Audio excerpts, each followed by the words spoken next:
अधिक मासात फक्त उपवासच नाही तर प्रत्येक दिवस हा एका खास देवतेशी जोडलेला असतो. तर तुम्हाला माहिती आहे का, कोणत्या दिवशी कोणत्या देवाची पूजा केल्याने विशेष कृपा मिळू शकते?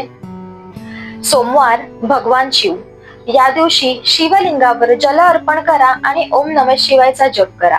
मंगळवार हनुमानजी, हनुमान चालीसा वाचा आणि नकारात्मक ऊर्जा दूर करा. बुधवार श्री गणेश, गणपतीची पूजा केल्याने सर्व अडथळे दूर होतात आणि बुद्धी तेजस्वी व्हायला मदत होत असते. गुरुवार भगवान विष्णू किंवा श्रीकृष्ण, अधिक मास हा विष्णूंना प्रिय मानला जातो. तुम्ही विष्णू सहस्त्रनाम किंवा श्रीकृष्णांच्या मंत्राचा जप सुद्धा करू शकता. शुक्रवार देवी लक्ष्मी, तुम्ही देवी लक्ष्मी किंवा श्रीयंत्राची पूजा करू शकता.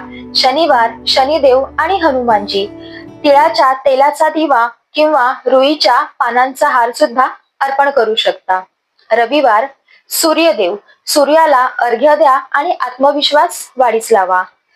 अधिक मासात केलेली छोटीशी पूजा सुद्धा तुम्हाला मोठे ब्लेसिंग्स मिळवून देऊ शकते. तर हा व्हिडिओ सेव्ह करा आणि रोजची पूजा करायला विसरू नका. धन्यवाद.